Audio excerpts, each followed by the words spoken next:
চলো আজকে শেয়ার করি তোমাদের সাথে চিংড়ি মাছের মালাইকারির রেসিপি।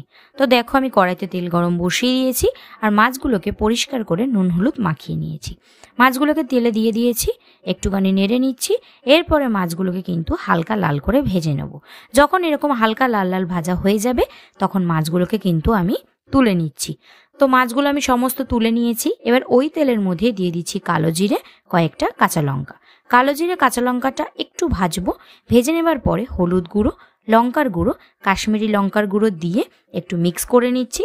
এবারে ওই তেলের মধ্যেই দিয়ে দিচ্ছি কালো সর্ষে, সাদা সর্ষে আর পোস্ত একসাথে কাঁচা লঙ্কা দিয়ে বেটে রেখেছিলাম, তো সেটা দিয়ে দিচ্ছি। সেটা দিয়ে এবারে কিন্তু মশলাটাকে খুব ভালো করে কষিয়ে নেব। একটু একটু জল দেবো আর মশলাটাকে একটু ভালো করে কষিয়ে নেবো। মশলা যখন খুব ভালোভাবে কষে যাবে, মশলার থেকে যখন তেল একদম ছেড়ে দেবে, তার মধ্যে কিন্তু পরিমাণ মতন জল দিয়ে দিচ্ছি। খুব বেশি ঝোল করব না, তাই অল্প পরিমাণে জল দিচ্ছি।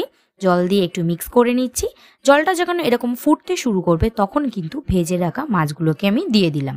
ভেজে রাখা মাছগুলোকে দিয়ে একটু জাস্ট মিক্স করে নেবো। এরপরে মাছগুলোকে আমি ফুটতে দেবো। যখন একদম ঝোলটা মাখা মাখা হয়ে যাবে, তেল ছেড়ে আসবে, তখন কিন্তু আমাদের চিংড়ি মাছের মালাইকারি রেডি হয়ে যাবে। তো দেখতেই পাচ্ছ একদম পুরোপুরি রেডি হয়ে গেছে। তো গ্যাসটাকে আমি অফ করে দিলাম আর গরম ভাতের সাথে পরিবেশন করো চিংড়ি মাছের মালাইকারি। ভিডিওটা ভালো লাগলে একটা লাইক করে দিও। আজকের মতন তাহলে টাটা।